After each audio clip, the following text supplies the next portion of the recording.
Naked Nation. We are here today to discuss one of the indicators that honestly I haven't really made a video about. I think it might be a little bit of a faster video, but I will try to at least make this a multi-part, multi-piece video or multi-information video. But the main thing that I want to kind of cover in this video today is talking about the Nadaria Watson envelope that you see me use on stream, along with the Keltner channels. I don't think I've made a video in regards to this. I'm pretty sure I haven't. We've done a little bit on the Keltner channels, to be fair, but I think this will be a good refresher and then I suppose an addition to the previous Keltner channel videos that we have had.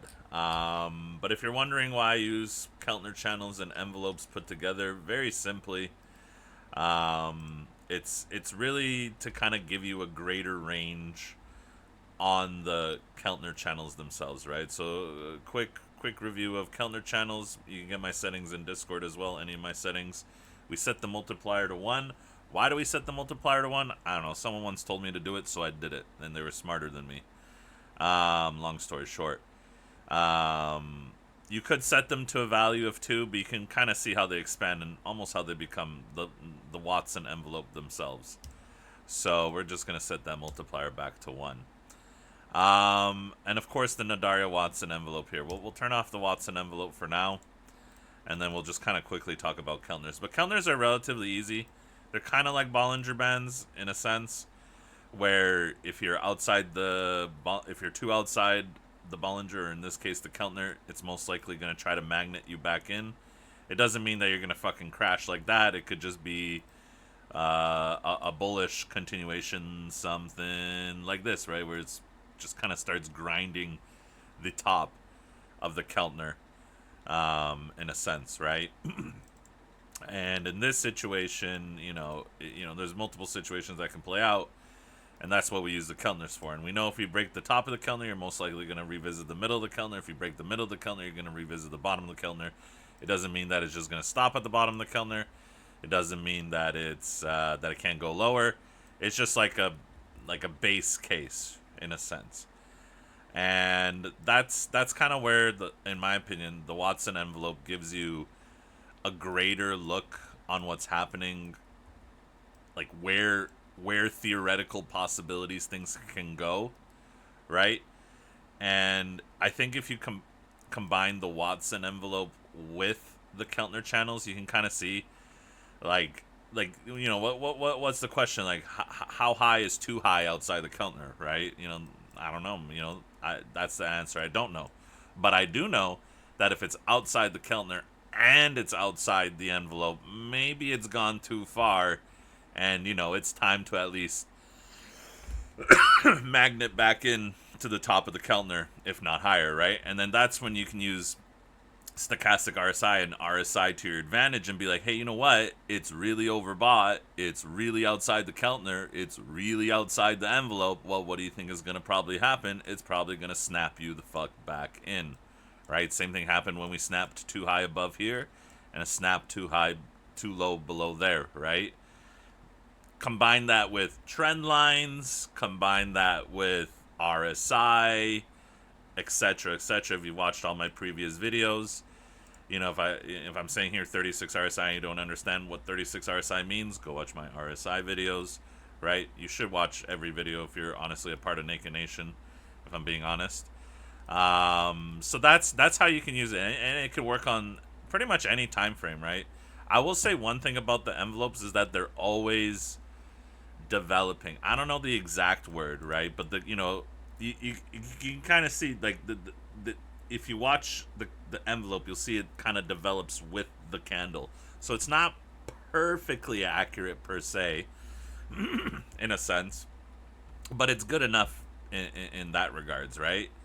So that's the reality of the Nadaria Watson envelope combined with the Keltner channel. It really is that simple, and I really do like just combining all of it together, right? You combine the RSI, the stochastic, And then it gives you a much clearer picture, right? You know, if you're to just look at this, you know, it's not always a guarantee, right? You know, and this is where kind of like that other video that I have, you know, writing your story, you know, learning about time frames and like trying to understand, like, just because something's like overbought doesn't mean that it's gonna go down, right? You have to try to figure out, is my asset gonna start moving in a bullish pattern, or is it gonna start moving more in a bearish pattern, right? If we're looking kind of like on the 9-minute, let's say we're doing Bitcoin right now, I'm looking at the 9-minute Bitcoin, and I'm kind of thinking here like, okay, um, it's not really developing too bullishly, right? I'm not seeing any bullish divergence. If anything, I'm seeing bearish divergences. Okay.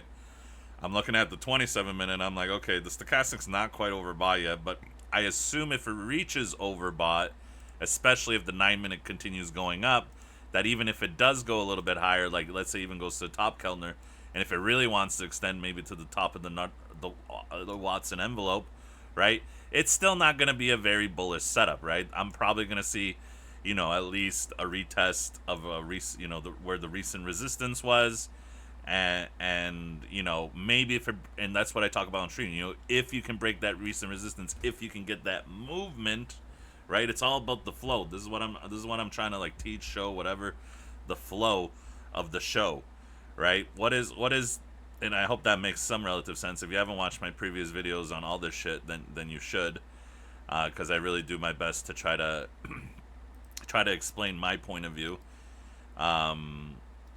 as easily as I can. But that's pretty much what you're using, whether, you know, stochastic plus this, plus the envelope, plus the Keltner channel. You're trying to get a read on the market.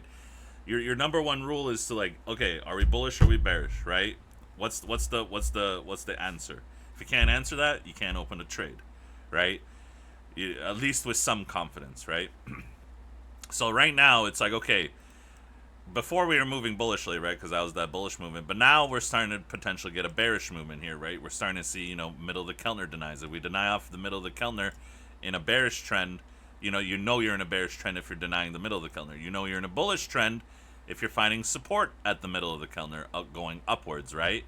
And that's why, you know, I'm pretty much until like this area, this would have been your first idea of like, oh, you know what, maybe that bullish trend is breaking, right? It doesn't mean you're not going to be able to like retest the recent high, in a sense, like this, right? Pretty much what it did, and then it went down afterwards, right? But in general, you want to look for your first, at least something to give you an idea, like, hey, you know what, we actually might be setting up for a bearish position. You know, you could have also used the Watson envelopes to your advantage here on the 27-minute and be like, you know what, we've been extending for quite some time, right? Previous history is important when you're trying to like try to time a position, right?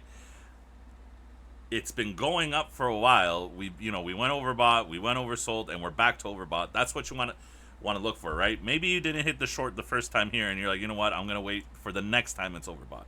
So you wait, and it's finally overbought. And what do you see? Outside the Keltner, outside the envelope, overbought. And what time was this at? This was at Wednesday 19th at 8 o'clock. So let's go to let's say the 3 hour. Where were we on Wednesday on the 19th at 3 o'clock? Hold on, give me a second. Oh, what a surprise, you know. We weren't quite at the top of the envelope, but at the same time we were outside the Keltner. We were overbought for a certain amount of time. We were also denying off 65 RSI, which we know is a bull trap RSI, right? We also know, I'm sure on the hourly it was overbought or something like that too. Let me just zoom back in, zoom back out. Where the fuck did it go? Am I blind? Clearly I am, because I have no idea. What did I delete the fucking, what the fuck did I do? I don't know where now I'm lost. Okay, well, I don't know how I got myself lost in the chart, but I did. Let me just hold up. Let me just go back. Where the fuck was I even looking? Why did I delete it? Sometimes me no smart. Now I'm confused. Me confused. Anyways, just go with it. You kind of saw what I was talking about there. You just go to the hourly and find what I was talking about there. But even like right now on the 3 hour, right? Overbought, touched the top of the envelope. Keltner, RSI, wasn't that great over 30. Right now what's happening is like, what? Are we really that bearish? I mean, not really, right? We need to break the bottom of the 3 hour, of the 3 hour envelope. And even if we do break the envelope, it's probably going to spike us back in, right? So even if we do drop here at 81K, right? This is now where you're like future planning theoreticals, what could happen, right? We haven't even seen how the stochastic has developed, but you can start thinking about it and being like, okay, you know what? This 3 hour could it go more oversold if we get a little bit bearish? Of course, you always got to keep that in mind. You know what? The stochastic, how does the hourly look like? Hourly looks like it could keep pushing down a little bit. Kind of lines up, where that 3 hour envelope was. The 1 hour is not too far off of it, right? That's where like you can kind of think about like, oh, is it gonna go lower? And it's like, it can go lower, but it could just kind of quickly spike up out of it because there isn't enough envelope room, and there probably won't be enough stochastic room on, like, if we do kind of get this pullback by then and whatever, something like that happens, that you do end up just bouncing out of it. It's like, oh, what a surprise, we didn't really crash, unless there's the only situations where this would be wrong is like just some bad news or good news, whichever way it goes, is dropped, and you're like, oh shit.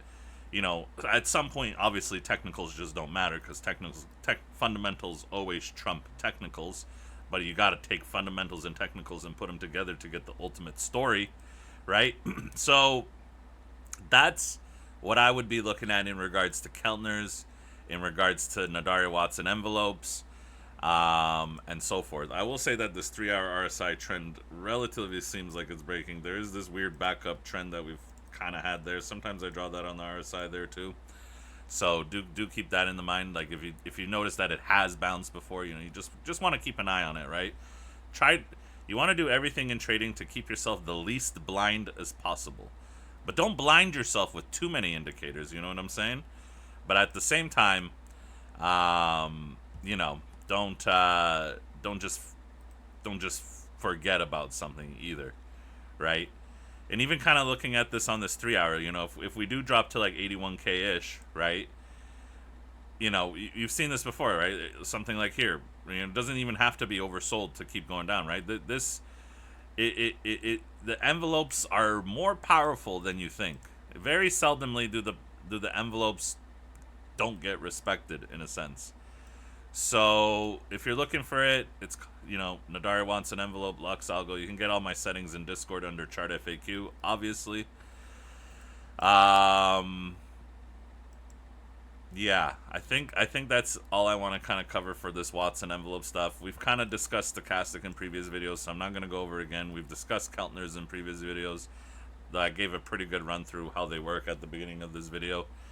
And then you got to just combine it with the whole story. You're just trying to write the whole story and try to even predict the future. So you can try to even predict the future story without knowing what the future really holds, right? So take that as you may, ladies and gentlemen. I will try to get that part 2, timing your positions and getting better on that on the next video.